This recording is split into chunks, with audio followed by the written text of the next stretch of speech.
Good morning everyone. अभी कल हमने पढ़ा था कि जब भी कोई चार्ज पार्टिकल इलेक्ट्रिक फील्ड में मूव होता है तो उस पर फोर्स कैसे एक्ट होता है और वो कौन से ट्रैजेक्टरी से ट्रैवल करता है, उसका पाथ कौन सा होता है, उसका नेचर क्या रहता है। ठीक है, किस डायरेक्शन में फोर्स एक्ट होता है कोई फील्ड में, यानी इलेक्ट्रिक फील्ड या मैग्नेटिक फील्ड में चार्ज पार्टिकल अगर मूव होता है तो उस पर वो फील्ड फोर्स अप्लाई करती है और फोर्स के कारण उसकी डायरेक्शन चेंज होती है, उसके पाथ चेंज होता है। कल हमने पढ़ा था, ठीक है। पर उस फोर्स को एक इलेक्ट्रिक फील्ड में हमने इलेक्ट्रिक फोर्स पढ़ा था और मैग्नेटिक फील्ड में मैग्नेटिक लॉरेंस फोर्स पढ़ा था, ठीक है।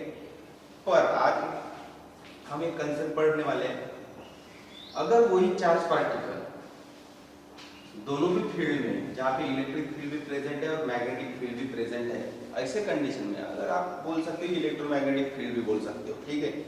तो अगर इन the presence of electric field and magnetic field, if there any charge particle moving through that electromagnetic field और इलेक्ट्रिक और मैग्नेटिक फील्ड अगर कंबाइन है, अप्लाई एक जगह अप्लाई की है हमने और वहां से अगर चार्ज पार्टिकल मूव होता है तो ऐसे कंडीशन में उस चार्ज पार्टिकल पे कौन सा फोर्स अप्लाई होता है, उसकी डायरेक्शन क्या होती है, ठीक है, वो आज देखेंगे। तो उस फोर्स को हम कहते हैं लॉरेंस फोर्स, यानी जैसे मैग्नेटिक फील्ड में लॉरेंस फोर्स ही कहते हैं पर उसको मैग्नेटिक लॉरेंस फोर्स कहते हैं।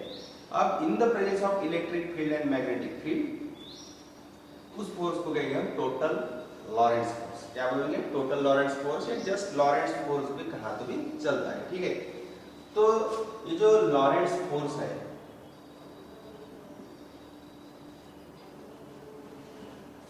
in the presence of shortcut लिखा electric field and magnetic field, ठीक है। ये मैग यानी मैग्नेटिक फील्ड। अगर कोई चार्ज पार्टिकल v वेलोसिटी से, उसका चार्ज q है और v वेलोसिटी से वो दो फील्ड में से ट्रैवल कर रहा है तो उस पर फोर्स कौन सा अप्लाई होगा? तो आपने डेफिनेटली पढ़ा होगा इलेक्ट्रिक फील्ड के लिए फोर्स क्या होता है? Q इंटू E, ठीक है। और मैग्नेटिक फील्ड के लिए फोर्स क्या होता है? मैग्नेटिक फील्ड के लिए फोर्स क्या होता है? आपने पढ़ा है Q into V cross B, कल दोनों भी फोर्स पढ़े होंगे, ठीक है। अब जब भी वो चार्ज पार्टिकल दोनों भी फील्ड में से ट्रेवल करेगा, यानी दोनों की फील्ड अप्लाई की है और उसमें से वो उस फील्ड में से वो चार्ज पार्टिकल ट्रेवल कर रहा है, तो जस्ट वो क्या होगा कि टोटल लॉरेंस फोर्स क्या होगा? जस्ट सम कर रहे हैं आपको, क्या होगा? F is equal to QE bar plus Q into V cross B, ये ध्यान में रखेंगे फार्मूला। इसे बोलते हैं total Lorentz force in the presence of electric and magnetic field, ठीक है। पर इसकी कुछ प्रॉपर्टीज है, दो तीन प्रॉपर्टीज है कि ये फोर्स जो है स्ट्रेंथ, जो फील्ड की स्ट्रेंथ रहती है उस पर डिपेंड रहता है, यानी electric field and magnetic field के स्ट्रेंथ पे डिपेंड रहता है कि फोर्स कितना रहेगा, ठीक है। दूसरी बात, इसकी जो डायरेक्शन है, इस फोर्स की जो डायरेक्शन है वो कौन डिसाइड करेगा? V क्रॉस B, ये प्रोडक्ट डिसाइड करेगा, V cross B, and V cross B decide करेगा कि what is the direction of magnetic field. और कल पढ़ा था हमने कि V क्रॉस B डिसाइड करता है मैग्नेटिक फोर्स की डायरेक्शन क्या है, लॉरेंस फोर्स की डायरेक्शन क्या है। सपोज अगर पार्टिकल रेस्ट में, पार्टिकल क्या है? थर्ड प्रॉपर्टी है कि पार्टिकल अगर रेस्ट में है तो वेलोसिटी क्या होगी? डेफिनेटली जीरो होगी। मतलब अगर पार्टिकल रेस्ट में वेलोसिटी जीरो होगी तो फोर्स क्या होगा? जस्ट Q इंटू E बार। इसका मतलब है कि वहां पे, इसका मतलब क्या है कि force is only due to the electric field, अगर मूविंग है, मूविंग पार्टिकल है तो डेफिनेटली उसकी वेलोसिटी नॉट इक्वल टू 0 रहेंगे, उसको वेलोसिटी रहेंगी, तो डेफिनेटली फार्मूला यही रहेगा। फार्मूला क्या रहेगा? यही रहेंगे। ये 3-4 बातें आप ध्यान में रखो, ठीक है। और इस पे प्रॉब्लम आता है कि आपको वहाँ पे दिया ही रहता है, इलेक्ट्रिक फील्ड दी रहती है, मैग्नेटिक फील्ड दी रहती है, उसके प्रेजेंस में आपको फोर्स निकालना है। अब इसमें क्या है, ये तो आप सॉल्व कर सकते हो, Q की भी वैल्यू पुट कर सकते हो। यहाँ पे क्या है, V क्रॉस B है, V डॉट B सॉल्व करना अलग बात है। मल्टीप्लिकेशन दो टाइप के होते हैं वेक्टर में, एक डॉट प्रोडक्ट होता है और दूसरा क्रॉस प्रोडक्ट होता है। डॉट प्रोडक्ट को सॉल्व करने की मेथड अलग है, क्रॉस प्रोडक्ट को सॉल्व करने की मेथड अलग है। आपने वेक्टर में, स्केलर वेक्टर में पढ़ा होगा कि डॉट अगर दो कोई भी फिजिकल क्वांटिटी डॉट प्रोडक्ट से मल्टीप्लाई हुई है, यानी वो डॉट प्रोडक्ट है उनका, तो उनको सॉल्व करने का, उनका प्रोडक्ट सॉल्व करने की मेथड जो रहती है वो अलग रहती है। और कोई दो फिजिकल क्वांटिटी अगर क्रॉस प्रोडक्ट में है तो उस प्रोडक्ट को सॉल्व करने की जो मेथड है थोड़ी अलग रहती है। तो थोड़ा हम प्रॉब्लम लेंगे, उस प्रॉब्लम से आपको पता चल जाएगा कि ये V क्रॉस B कैसे सॉल्व करना है, ठीक है। एक तो प्रॉब्लम भी लिए हमने, तो फिर आपको पता चल जाएगा, ठीक है। प्रॉब्लम लेते हैं, ये समझ में आया? जस्ट आपको सम करना है, this is total Lorentz force, और कुछ मैंने जो प्रॉपर्टी बताई है वो ध्यान में रखेंगे, ठीक है।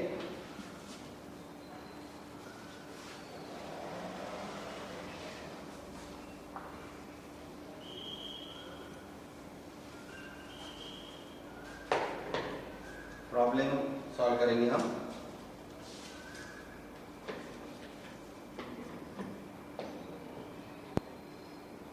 चार्ज ऑफ 3 कूलम, प्रॉब्लम है अ चार्ज ऑफ 3 कूलम, उस पार्टिकल का चार्ज कितना है? 3 कूलम इज मूविंग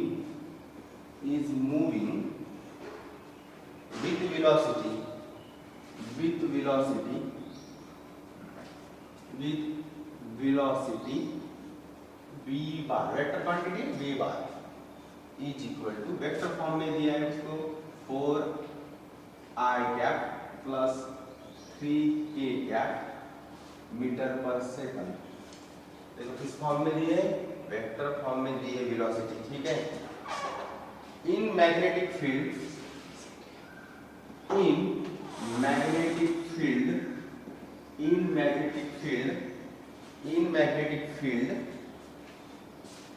फील्ड दी है, in magnetic field 4i plus 3k weber per metre square, ये यूनिट है मैग्नेटिक फील्ड का। टेस्ला भी बोल सकते हैं, टेस्ला है, वेबर पर मीटर स्क्वायर है, ठीक है। मैग्नेटिक फील्ड दी है, find force acting on charge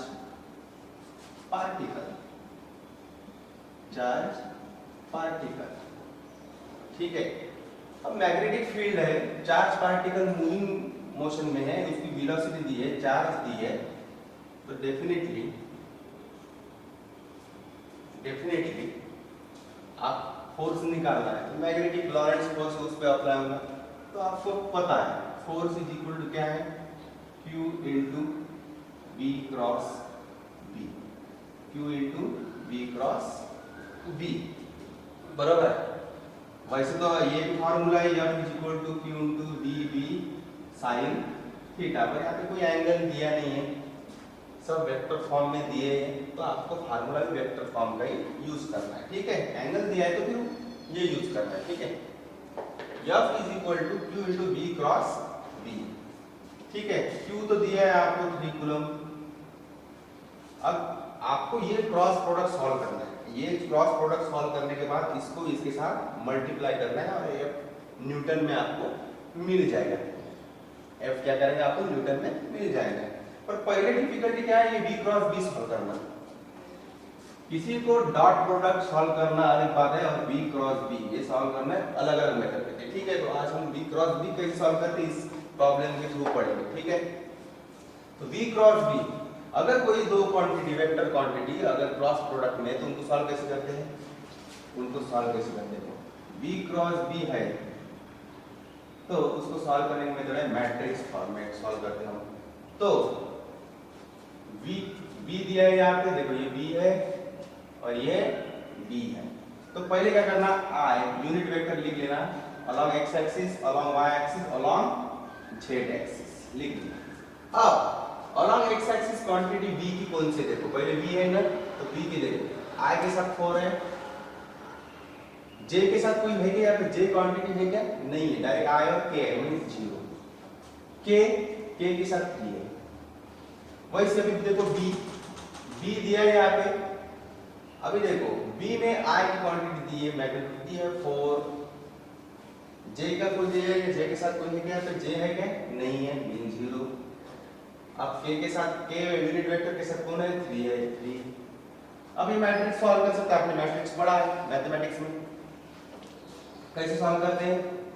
I into दोनों का cross product, 0 into 3 0 minus 0 into 3 0 minus, पहले प्लस रहता है बाद में माइनस j। अब j जब लेता हूं मैं, तो ये जो कॉलम है छोड़ देना है, ये दो क्वांटिटी लेंगे। अगर k लेता हूं तो ये छोड़ देना है आपको, इन दोनों में क्रॉस प्रोडक्ट मल्टीप्लिकेशन लेना है, क्रॉस मल्टीप्लिकेशन करना है। जैसे मैंने I लिया, इन दोनों में किया, ये छोड़ दिया, अब J लिया, ये छोड़ दो, इनमें क्रॉस प्रोडक्ट करो। 4 into 3 12 minus 4 into 3 12 plus minus plus, ध्यान में रखना, प्लस माइनस प्लस। अब के 4 into 0 0 माइनस 4 into 0 0, इसका भी आंसर क्या है? 0। इसका भी आंसर 12 माइनस 12 0 0 को किसी से मल्टीप्लाई किया तो आंसर 0 जाता है, यहाँ पे भी 0, यहाँ पे 0, मींस आंसर क्या है? 0। Means V cross B 0 means 3 into 0, इसका आंसर क्या है? V क्रॉस B का आंसर क्या है? 0 0 मींस 4 is equal to 0। इसका मतलब क्या है? 4 0 आ रहा है, चार्ज पार्टिकल तो मैग्नेटिक फील्ड से मूव हो रहा है, और फिर भी 4 0 आ रहा है। कब 4 0 आता है? कल पढ़ा था हमने, 3 स्पेशल केसेस पढ़े थे कि अगर कोई charge particle perpendicular to the magnetic field move होता है, अगर मैग्नेटिक फील्ड ऐसी है, बता, ठीक है, मैंने कल लॉरेंस फोर्स में 3 स्पेशल केस पढ़ाए थे। अगर मैग्नेटिक फील्ड इस डायरेक्शन में है और परफेक्टली परपेंडिकुलर अगर कोई चार्ज पार्टिकल उसको मूव कर रहा है, तो इस कंडीशन में फोर्स क्या होता है? मैक्सिमम होता है। क्या होता है? लॉरेंस फोर्स मैक्सिमम होता है, ठीक है। साइन 90 डिग्री, ये formula F = Q V B sin थीटा, ये क्रॉस रिप्लेस बाय sin थीटा, बराबर है। Sine 90 degree 1 means QV maximum होता है। मैग्नीट्यूड क्या होता है? मैक्सिमम होता है फोर्स का। अगर कोई इंक्लाइन में है, किसी भी 45 एंगल पे या 30 एंगल पे है, तो उस मैक्सिमम से थोड़ी कम होगी वैल्यू, मैक्सिमम से क्या होगी? थोड़ी कम होगी। साइन 45 क्या आएगा, उस पर डिपेंड है कि ये थोड़ी कम हो जाएगी। पर अगर कोई ही पार्टिकल, ये बहुत ही इंपॉर्टेंट है, अगर कोई particle along the direction of magnetic field move करती है, along the direction of magnetic field move करती है या एंटी पैरेलल डायरेक्शन में मूव करती है, एक तो पैरेलल डायरेक्शन में मूव कर रही है या एंटी पैरेलल डायरेक्शन, मींस अगर पैरेलल है तो थीटा क्या आएगा? 0 डिग्री, अगर एंटी पैरेलल है तो थीटा क्या आएगा? 180 डिग्री। तो sine 0 0 means force is 0, sine 180 degree 0 means force is 0, ठीक है। मींस फोर्स कब 0 होता है? जब कोई particle along the direction of magnetic field या एंटी पैरेलल डायरेक्शन में, मैग्नेटिक फील्ड के एंटी पैरेलल डायरेक्शन में मूव हो रहा है, तभी फोर्स क्या होता है? 0 होता है। मींस इस प्रॉब्लम में चार्ज पार्टिकल जो 3 कूलम का चार्ज पार्टिकल है, इस वेलोसिटी से मूव हो रहा है, कैसे है वो? एक तो along the direction of magnetic field है, एक नहीं तो एंटी पैरेलल डायरेक्शन में, किसी एक पर्टिकुलर कंडीशन में वो मूव हो रहा है, ठीक है। इसलिए फोर्स क्या आ रहा है? 0 हो रहा है, उस पर फोर्स मैग्नेटिक फील्ड उस चार्ज पार्टिकल पर फोर्स अप्लाई नहीं कर रही है, बराबर है। कोई भी charge particle along the direction of magnetic field या एंटी पैरेलल डायरेक्शन में मूव होते हैं तो उस पे मैग्नेटिक फील्ड, उस चार्ज पार्टिकल पे मैग्नेटिक फील्ड फोर्स अप्लाई नहीं करती, ठीक है। It is not effected by affected by the magnetic field, ठीक है। दूसरा प्रॉब्लम ऐसा ही है, वो सॉल्व करके देखेंगे आपकी प्रैक्टिस के लिए, ठीक है। ये समझ में आया आपको? इजी था वो, ठीक है। अ पार्टिकल कैरिंग, दूसरा बात, a particle carrying charge of 5 microcoulomb, 10 to the power -6 coulomb, ठीक है। मूविंग विथ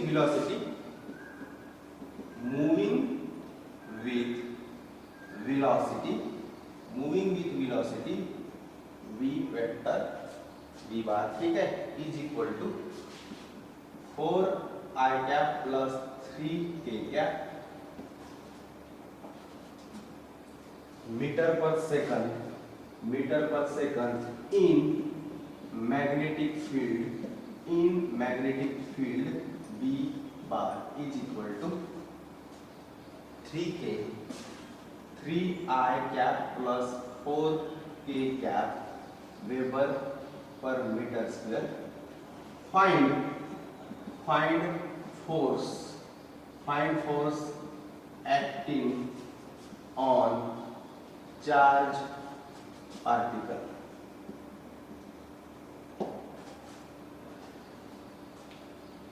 सेम प्रोसीजर है, वेलोसिटी दी है, चार्ज दिया है, वेलोसिटी दी है, फोर्स मैग्नेटिक इंडक्शन दिया है, मैग्नेटिक फील्ड दी है। तो force acting on charge particle moving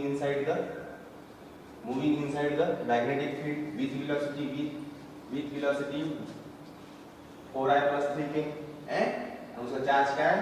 5 microcoulomb. Similarly formula है, एंगल तो दिया नहीं, मींस वेक्टर फॉर्म में दिए सब, तो formula q b cross b। Similar procedure, q दिया है आपको 5 into 10 to the power -6 coulomb.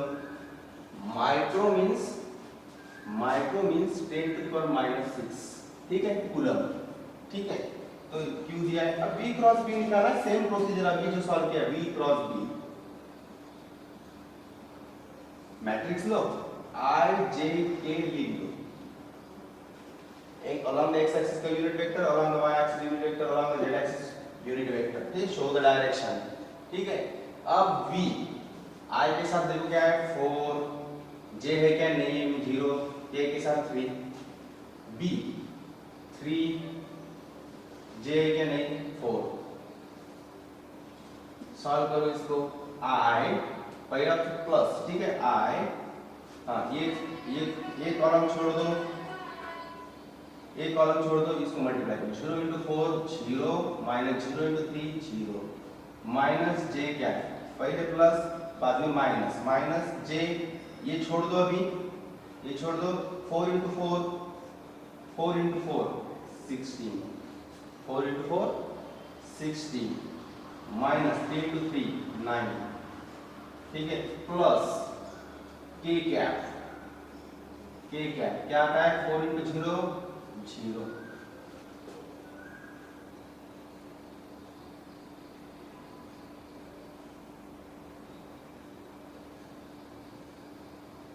ठीक है। अब देखो k लिया है तो मैं क्या होगा? 3 into 0 0, माइनस 4 into 0 0। अब देखो आंसर निकालते, ये तो 0 है, ये भी 0 है, ये देखो 16 माइनस j, माइनस है, ठीक है, माइनस है j, 4 into 4 16, 3 into 3 माइनस 9। देखो तो आंसर क्या था इसका? 16 माइनस 9 कितना होगा? 7, इस माइनस 7 j क्या, माइनस 7 j क्या, मीन्स फोर्स आप निकाल सकते हो 5 इंटू 10⁻⁻6, ठीक है, इंटू -7 जे क्या, इसका आंसर 7 इंटू 5 कितना होता है 35 इंटू -10⁻⁻6 जे क्या। अब देखो ये क्या है, फोर्स किस डायरेक्शन में हो रहा है, बराबर है ना अपना 4 इंटू 4 3 इंटू 3, ठीक है। अब देखो फोर्स का आंसर क्या आया है